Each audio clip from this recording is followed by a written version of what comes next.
আমাদের বাড়ির একটা প্রথা ছিল যে যখনই বাড়িতে কেউ বিয়ে করতেন, কোণে প্রথম রাতটা দাদুর ঘরে কাটাতো।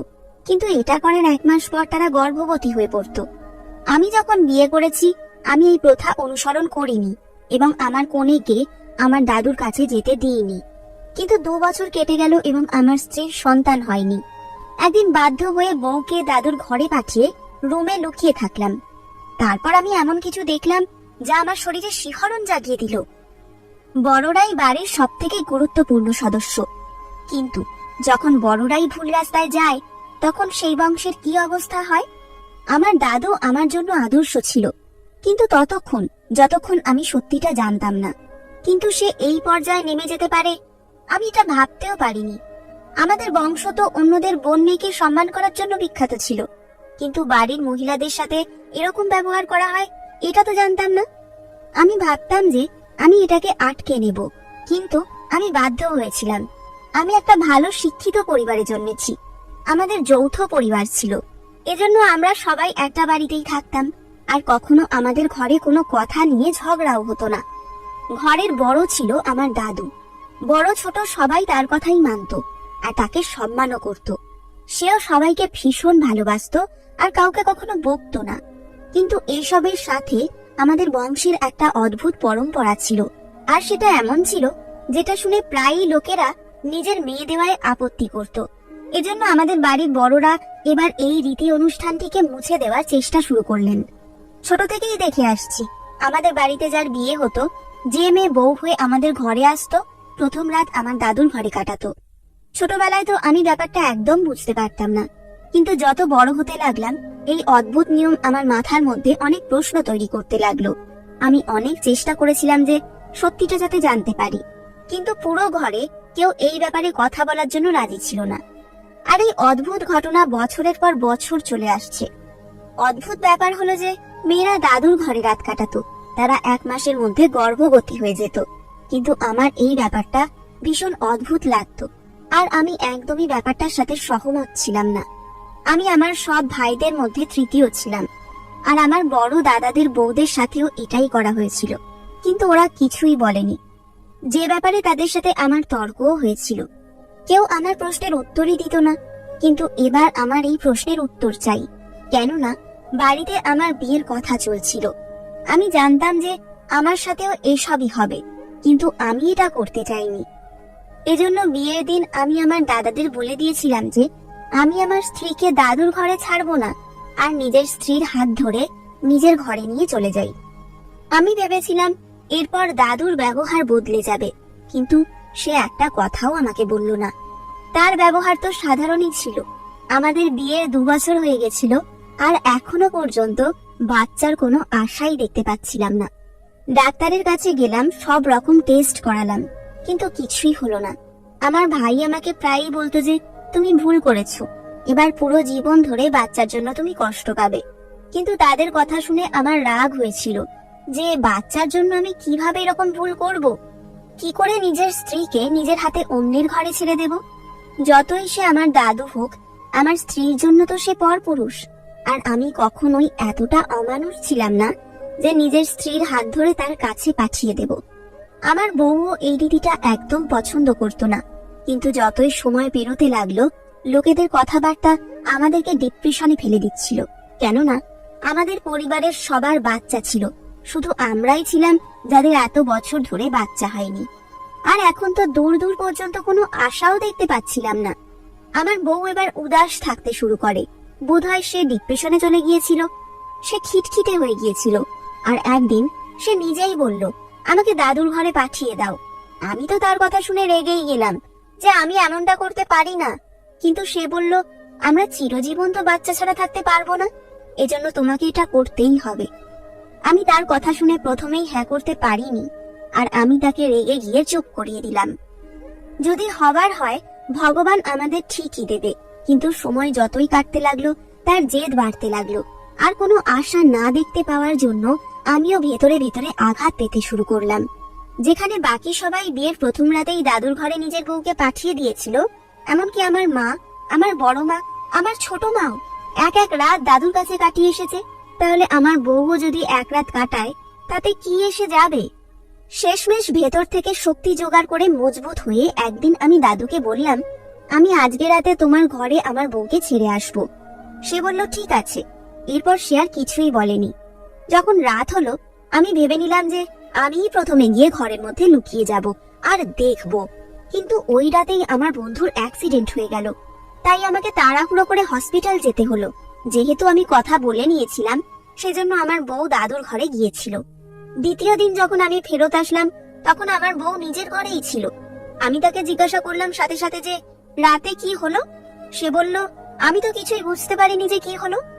কিন্তু যখন আমি দাদুর ঘরে গেলাম, তখন উনি আমার মাথার উপর হাত রাখলেন, আর তারপর কিছু অদ্ভুত গন্ধ আমার নাকে আসলো। তারপর আমার আর কিছু মনে নেই। সকালবেলা যখন জ্ঞান ফিরলো, তখন আমি তার বিছানায় শুয়েছিলাম আর দাদু সোফায় বসে খবরের কাগজ পড়ছিলেন। তারপর আমি উঠে বাইরে চলে এলাম। ওর কথা শুনে আমার অদ্ভুত লাগলো যে দাদুর আমার স্ত্রীকে অজ্ঞান করার কি এমন প্রয়োজন হলো, যখন কিনা আমি নিজের খুশিতেই নিজের বউকে পাঠিয়েছিলাম। এবার তো এই ব্যাপারটা আমার আরো ভুল বলে মনে হতে লাগলো। কেউ কিছু বলতে রাজিই ছিল না।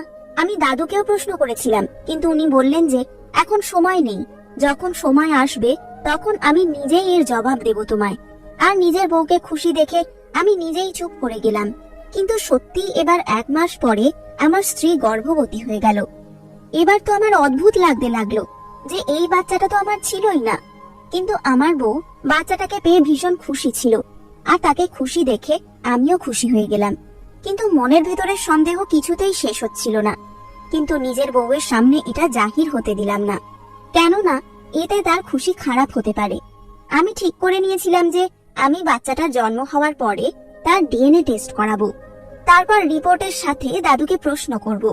ওই সময়টা আমার জন্য ভীষণ কঠিন ছিল, কেননা যখনই আমি আমার বাচ্চার খুশি অনুভব করতাম, তখন একবার হলেও ওই রাতের কথাটা আমার মাথায় আসতো, আর আমি পুরোপুরি খুশি হতে পারতাম না। কোনো রকমে ওই সময়টা শেষ হলো, আর ঈশ্বর আমাকে চাঁদের মতো ছেলে প্রদান করলেন। এই খুশিটা অনেক বছর পর আসলো, এজন্য সবাই ভীষণ খুশি ছিল। আর সব থেকে বেশি আমার দাদু খুশি ছিল, কেননা নিজের সমস্ত বাচ্চাদের মধ্যে সে সব থেকে বেশি আমাকে ভালোবাসতো। আর আমার বাচ্চার খুশি বোধহয় সেই সব থেকে বেশি চাইতো। আমার চোখে তো সন্দেহের পট্টি পড়েছিল, আর আমি তার খুশিকেও সন্দেহের চোখে দেখতে লাগলাম। যখন আমাদের পুরো পরিবার খুশি মানিয়ে চলে গেল, একদিন আমি লুকিয়ে ওই বাচ্চাটাকে নিয়ে গেলাম। আমার বউ জিজ্ঞাসা করলো যে কোথায় যাচ্ছি। তখন আমি বললাম যে বাইরে একটু ঘুরিয়ে আনছি, আর বাচ্চাকে হসপিটালে নিয়ে গিয়ে নিজের আর বাচ্চার ডিএনএ টেস্ট করালাম। আমার মনের মধ্যে কোথাও এই চিন্তাটা ছিল যে এই শিশুটি আমার নয়, এবং এটা আমাকে কিছুতেই সুখ দিচ্ছে না, এবং তাই আমাকে পরীক্ষা করতেই হবে। রিপোর্ট আসার কথা ছিল 3 দিন পর। আমি জানি যে কিভাবে আমি সেই 3 দিন কাটিয়েছি।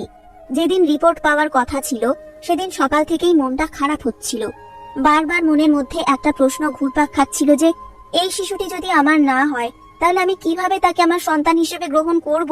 এবং যখন আমি আমার স্ত্রীকে তার ঘরে রেখে এসেছি, তখন দাদুকে কি প্রশ্ন করব। আমি যখন রিপোর্ট আনতে গেলাম, রিপোর্ট পাওয়ার সময় আমার বিপি হাই হয়ে গেল। আমি হাসপাতালে ছিলাম। সম্ভবত খুব চাপের কারণে আমাকে অবিলম্বে জরুরি কক্ষে নিয়ে যাওয়া হয়েছিল। ডাক্তাররা আমার বাড়িতে জানাতে চাইলেন, কিন্তু আমি রাজি হইনি, এই ভেবে যে ওরা সবাই এখানে আসলে তো পরীক্ষার রহস্য ফাঁস হয়ে যাবে। রিপোর্ট নিয়ে বাড়ি আসলাম।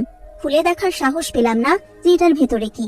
আমি পরীক্ষা করিয়েছিলাম, কিন্তু এখন খোলার সাহসই পেলাম না, এবং নিজের উপরও রাগ হচ্ছিল যে সবার মতো করে সাধারণভাবে সিদ্ধান্ত নিলাম না কেন, এত ঝামেলায় পড়লামই বা কেন। কিন্তু বলা যায় কিছু মানুষের মন অনেক দূরে চলে যায়, এবং সম্ভবত আমার সাথেও তাই ঘটেছে। আমি সেই রিপোর্ট নিয়ে বাড়ি এসেছিলাম, কিন্তু 3-4 ঘন্টা অতিবাহিত হয়ে গেলেও ওটা খুলে দেখার সাহস করতে পারলাম না, এবং অবশেষে সেটা তুলে নিয়ে আমার অফিসের টেবিলে রাখলাম, আর ভাবলাম সকালে অফিসে গিয়েই দেখব। কিন্তু সম্ভবত ঈশ্বর আমার এই গোপন কথার প্রকাশ হওয়াকে প্রশ্রয় দিতে পারেননি। এজন্য 2 দিন কাজের মধ্যে এতটাই ব্যস্ত ছিলাম যে আমার ধ্যান রিপোর্টের দিকে যায়নি। আর যখন দ্বিতীয়বার আমি রিপোর্টটা খুঁজলাম, তখন পেলাম না। বোধহয় অন্যান্য কাগজের মধ্যে কোথাও ঢুকে গিয়েছে। কিন্তু আমি পুরো অফিস খুঁজলাম, কোথাও রিপোর্ট পেলাম না। আমি বুঝতে পারলাম যে ঈশ্বরও চায় না যে আমি এই রহস্যটা থেকে পর্দা উঠাই। এই জন্য আমি যা ছিল যেমন ছিল সেই সমস্ত কিছু নিয়ে নিজের বাচ্চাকে গ্রহণ করলাম। এভাবেই 2 বছর কেটে গেল, আর আমার বউ আরো একবার গর্ভবতী হলো। আর আবার আমার মাথায় ওই ব্যাপারটা ঘুরতে লাগলো যে এইবার তো আমি দাদুর ঘরে আমার স্ত্রীকে পাঠাইনি, তাহলে সে কিভাবে প্রেগন্যান্ট হলো? তাহলে কি আমার স্ত্রী আমাকে ধোকা দিচ্ছে? সে কি নিজেই লুকিয়ে দাদুর ঘরে চলে যায়? কিন্তু এরকম তো হতে পারে না। আমার বউ তো ভীষণ ভালো মহিলা, কখনো কোনো কাজ আমাকে না জিজ্ঞাসা করে করতো না। এবার ওই কথাটাই আমার মাথার মধ্যে ঘুরতে লাগলো। এবার আমার ছেলে এত বড় হয়ে গেছে যে আমি তাকে দ্বিতীয়বার নিয়ে গিয়ে ডিএনএ টেস্ট করাতেও পারলাম না। এই জন্য নিজের বড় ছেলেকে নিয়ে ল্যাবরেটরিতে গেলাম, আর সেখানে দাঁড়িয়ে দাঁড়িয়ে রিপোর্ট দেখলাম। আর রিপোর্ট দেখে আমার ঝটকা লাগলো, কেননা রিপোর্ট পজিটিভ ছিল, মানে বাচ্চাটা আমারই ছিল। আমার মাথা ঝটকা খেতে লাগলো যে যদি এই বাচ্চাটা আমারই হয়, তাহলে প্রথমেই 2 বছর পর্যন্ত আমার বাচ্চা কেন হলো না? আর দাদুর ঘরে মাত্র 1 দিন থাকার পর আল্লাহ আমাকে এই সন্তান দান করলেও আমার মনটা এবার টেনশন মুক্ত যে বাচ্চাটা আমার। তাই আমি আমার চারপাশে ধ্যান করতে লাগলাম যে আমার সব দাদার 2-3টে করে বাচ্চা আছে, কিন্তু সবার বউ দাদুর ঘরে একটাই রাত কাটিয়েছে। মানে আমি যা ভাবছি সেটা ভুল। সে যদি ভুল হয়, তাহলে রাতে দাদুর রুমে যাওয়ার কি দরকার? সেখানে এমন কি হয় যে দাদুর ঘরে কোনে বউ গিয়ে অজ্ঞান হয়ে যায়? এই রহস্যটা জানা এবার আমার জন্য ভীষণ জরুরি হয়ে পড়েছিল, কেননা আমার সবথেকে ছোট ভাই যুবক ছিল, আর তার বিয়ের ব্যাপারে ভাবা হচ্ছিল। এবার তার বউয়ের সাথেও সেই সব হতে চলেছে, যেটা আমি চাই না। এই জন্য আমি এই রহস্যটা জানতে চাইছিলাম, কিন্তু কিভাবে এটা আমি বুঝতে পারছিলাম না। কেননা আমি যখনই এই ব্যাপারে প্রশ্ন করতাম, দাদু চুপ করিয়ে দিত, আর সব সময় একটাই কথা বলতো যে বাবু, কঠিন সময়টা কেটে গিয়েছে। আর আমি তার কথা শুনে চুপ করে যেতাম, ভাবতাম যে বোধহয় আমার বাচ্চার কথা সে বলছে, যে শেষে ঈশ্বর আমাকে ছেড়ে দিয়েছে। কিন্তু কখনো বুঝতে পারিনি যে সে কোন সময়ের কথা বলতো। আর তারপর এই ব্যাপারটারও 1 বছর হয়ে গিয়েছিল, আর আমার ভাইয়ের বিয়ে চলে এলো। এবার আমি ভাবলাম যে দ্বিতীয়বার ওর সাথে ওটাই হবে, কিন্তু আমি ঘরের মধ্যে থাকতে চাইছিলাম। আমি জানতে চাইছিলাম যে দাদু প্রথম রাতে বধূর সাথে কি করে। এজন্য বিয়ের দিন আমি বাহানা করলাম যে আমার বন্ধু অসুস্থ, আর আমাকে এমার্জেন্সিতে সেখানে যেতে হবে। যখন সমস্ত পরিবারের লোক বসেছিল, তখন আমি তাদের সামনে উঠে বাইরে চলে এলাম। সবাই এটাই ভাবলো যে বন্ধুর জন্য আমি চলে গিয়েছি, কিন্তু আমি পিছনের দরজা দিয়ে জানালার রাস্তা হয়ে দাদুর ঘরে ঢুকে পড়েছিলাম। সে তখন ঘরের মধ্যে ছিল না। আমি ওনার ঘরে লুকিয়ে গিয়েছিলাম। এবার আমি অপেক্ষা করছিলাম যে কখন দাদু আর নতুন বউ ঘরের মধ্যে আসবে। কিছুক্ষণ পরে দাদু ঘরে আসলেন, কিন্তু এখনো বউ আসেনি। আর তার আসা অবধি আমাকে ধৈর্য ধরে শান্তিতে অপেক্ষা করতে হতো, কেননা এত বছরের রহস্যের উপর থেকে পর্দা উঠতে চলেছে। আমি বাইরে থেকে তর্কের আওয়াজ শুনতে পেলাম। সেই তর্ক ছিল এটা, যেটা প্রতিটা কনে বউ ঘরে আসার পর হতো। কেননা বিয়ের দিন কনে বউ নিজের বরের জন্য সাজগোজ করত, আর যখন প্রথম রাতে অন্য কোনো লোকের সাথে যেতে বলা হতো তাকে, তখন সেটা তার পক্ষে সহ্যের বাইরে চলে যেত। আর আমি অনেক বছর ধরে এই নাটক দেখছিলাম, তাই চুপ হয়ে গেলাম। এবং অবশেষে আমাদের সবার সাথে যা হলো তা হলো। কিন্তু কিছুক্ষণ পর পাত্রী ঘরে এলো। কনে ঘরে আসার সাথে সাথে দাদু উঠে ওয়াশরুমে চলে গেলেন। নববধূর দিকে তাকাতেই আমি তার জন্য দুঃখ পেলাম। সে নার্ভাস ছিল। কিছুক্ষণ পর দাদু বেরিয়ে এসে কোনের মাথায় হাত রেখে বললেন, বাবু, চিন্তা করো না, কিচ্ছু হবে না। কথা বলতে বলতেই দাদু পকেট থেকে হাত বের করে। একটা রুমাল দেখতে পেলাম তার হাতে। এটা সে কোনের নাকের উপর রাখলো। 1 মিনিটের মধ্যেই কোনে অজ্ঞান হয়ে যায়। এই পর্যন্ত তো আমি আগে থেকেই জানতাম। আমি অপেক্ষা করছিলাম দাদু এখন কি করবেন। তিনি নববধূকে আরামে বিছানায় শুইয়ে দিলেন এবং তার উপর একটা কম্বল পরিয়ে দিলেন। কিন্তু এরপর যা দেখলাম, তাতে আমার পায়ের নিচ থেকে মাটি সরে গেল। সারা রাত আমি রুমে বসেছিলাম। অনেক কষ্টে আমার সেই সময় কেটেছে। সকালের দিকে যখন দাদুর ঘুমে একটু চোখ বন্ধ হলো, আমি চুপচাপ জানালা দিয়ে বাইরে চলে গেলাম। কিন্তু যা দেখলাম তাতে মনে হলো তাকে প্রশ্ন করি, কিন্তু আমি ভয় পেয়েছিলাম যে দাদুকে প্রশ্ন করলে সে জেনে যাবে যে তার রহস্য আমি জেনে গিয়েছি। কিন্তু বারবার ভাবি কি কারণে দাদুকে এসব করতে হলো, এবং আমি আমাদের কথোপকথনের সময় তাকে অনেকবার জিজ্ঞাসা করার চেষ্টাও করেছি, কিন্তু দাদু সব সময় কথোপকথন এড়িয়ে চলেন। কিন্তু এবার 2 মাস পেরিয়ে গেলেও সন্তান হয়নি কোনের। এখন সবাই চিন্তিত যে কেন এমন হলো, কিন্তু সবাই অপেক্ষা করছিল যে ঈশ্বরের পক্ষ থেকে বিলম্ব হতে পারে। দাদু বললেন, আমার মনে হয় এই রহস্যটা অন্য কেউ জানে। সবাই একে অপরের দিকে তাকাতে শুরু করলে দাদু বললেন, এই বাড়ির কেউ এই গোপন কথা জেনেছে, আর কেউ না জানলে এতক্ষণে মেয়েটি গর্ভবতী হয়ে যেত। কথাটা শুনে আমার অদ্ভুত লাগলো। দাদু জানলো কি করে যে এই গোপন কথা অন্য কেউ জানে? আমি কিন্তু চুপ করে রইলাম, আর কথা বললাম না। কয়েক মাস যেতে না যেতেই দাদু অসুস্থ হয়ে পড়েন। একদিন তিনি আমাদের সবাইকে ডেকে বললেন, সত্যি করে বলো, প্রথম রাতে বধূ কেন আমার ঘরে আসে সেই রহস্য তোমাদের মধ্যে কে জানে? কারণ আমার মনে হয় আমি আর বেশি দিন বাঁচতে পারবো না, এবং আমি তাই তার সাথে কথা বলতে চাই যে ওই গোপনীয়তা জানে। তাই আমি ভেবেছিলাম এই প্রশ্নটি করার এবার সময় এসেছে। আমি বললাম, আমি জানি। দাদু বলল, বাকি সবাইকে যেতে হবে, তুমি শুধু আমার কাছে বসো। সবাই চলে যাবার পর আমি দরজা বন্ধ করলে দাদু জিজ্ঞেস করলেন, সবার আগে বলো, এই গোপন কথা জানলে কিভাবে? আমি তাকে সত্য বলেছি যে আমি গোপনে সবকিছু দেখেছি। তিনি বললেন, তুমি এই গোপন কথা আগেই জেনেছো, তাই এখন এই গোপনীয়তা তোমার কাছে একটি সম্পদ। তোমার বাবা, বড় বাবা, কাকা, ভাই কেউই এই রহস্য জানে না। আমার মৃত্যুর পরে তুমি এই গোপনীয়তা পরিবারের সকল সদস্যদের বলবে, কারণ আমি জানি যে প্রত্যেকের অন্তরে আমার বিরুদ্ধে কিছু ভুল ধারণা আছে। কিন্তু আমার মৃত্যুর পর আমি চাই সকলের অন্তর পরিশুদ্ধ হোক। আমার দিক থেকে আমি আমার মাথায় কোনো পাপ বয়ে বেড়াতে চাই না। দাদুকে সরাসরি জিজ্ঞেস করলাম, এসব কি? দয়া করে আমাকে পুরো বিষয়টি বুঝিয়ে বলো, যাতে আমি সবার প্রশ্নের উত্তর দিতে পারি।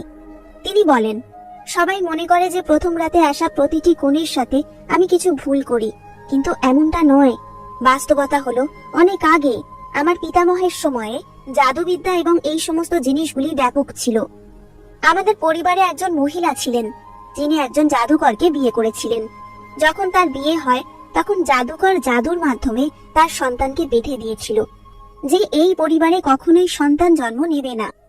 একজন প্রবীণ এই মন্ত্র ভেঙেছিলেন এবং তিনি বলেছিলেন যে 7 প্রজন্ম ধরে এই কাজটি করতে হবে।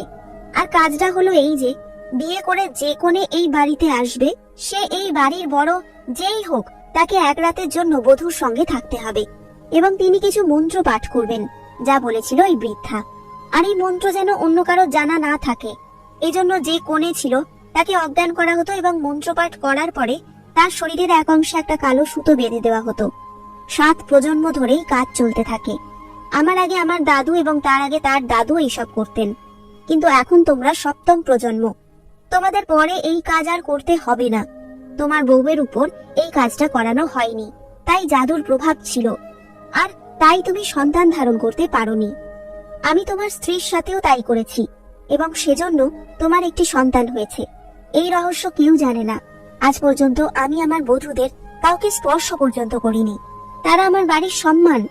আমার মৃত্যুর পর আমার এই সত্যটা সবাইকে জানিয়ে দাও, যাতে সবার অন্তর থেকে সন্দেহ দূর হয়। দাদুর কথা শুনে আমি চুপ করে রইলাম, আর আমি তাকে কথা দিয়েছিলাম যে তার রহস্যটা তার মৃত্যু পর্যন্ত গোপন থাকবে। এবং দাদুর মৃত্যুর পরের দিনই আমি সবাইকে একত্র করে সেই গোপন কথাটা খুলে বললাম, আর তাদের মনের মধ্যে যেসব সন্দেহ ছিল তা দূর হয়ে গেছে। দাদুর ঘর থেকে সব ভেষজ বের করে বয়ে যাওয়া জলে ফেলে দিলাম। এইভাবে আমরা সবাই একটি জাদু থেকে রক্ষা পেয়েছি, যা 7 প্রজন্ম আগে ঘটেছিল। ধন্যবাদ বন্ধুরা।